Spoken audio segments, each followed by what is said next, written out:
Mapagpalang araw ulit mga ma'am sir. Andito tayo sa bayan po ng Tarlac.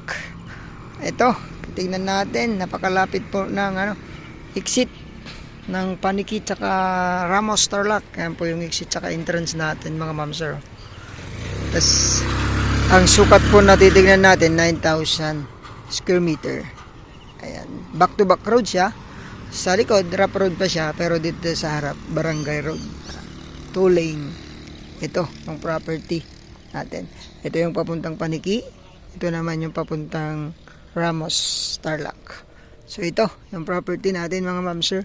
Mga tanim na saging, kalamansi. Ayan. Maraming tanim po na kalamansi doon. Tapos na paikutan po ng saging itong property. So pwede siyang maging na warehouse ito sa mga may business po ng mga goods na malaki, maramihan, pwedeng parkingan ng truck dyan. So napakaganda. Ito, yan na po yung umpisa ng lupa natin, tapos hanggang dun sa ating sasakyan, sa ating motor.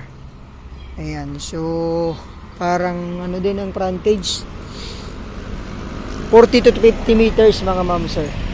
Dito po tayo mag start. Ito. Tapos dun po sa may motor. Ayan, yung ating frontage mga ma'am sir. Tutok tayo sa sa Tiplex exitan. So yun. Napakaganda po itong gawing warehouse. So paliparan natin yung drone sa likod. Titled property mga ma'am sir. Andyan lang po yung may-ari. Kunin namin mamaya yung kanyang titulo.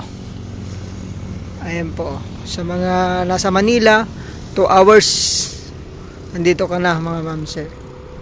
So tutok na tutok yung ating pag-exit natin, nandito na tayo sa property. Ayan, sa mga gusto po nito mga ma'am sir, tawagan nyo po ako agad para may direct kayo agad sa seller natin. Napakaganda, square type. So paliparan ko po ng drone mga ma'am sir para makita natin yung shape and view ng taas ng property na to. 9,000 square meter. Ang seller price natin, ang asking price nila 7 million. Ayan pa. So, yun, thank you. God bless po sa ating lahat.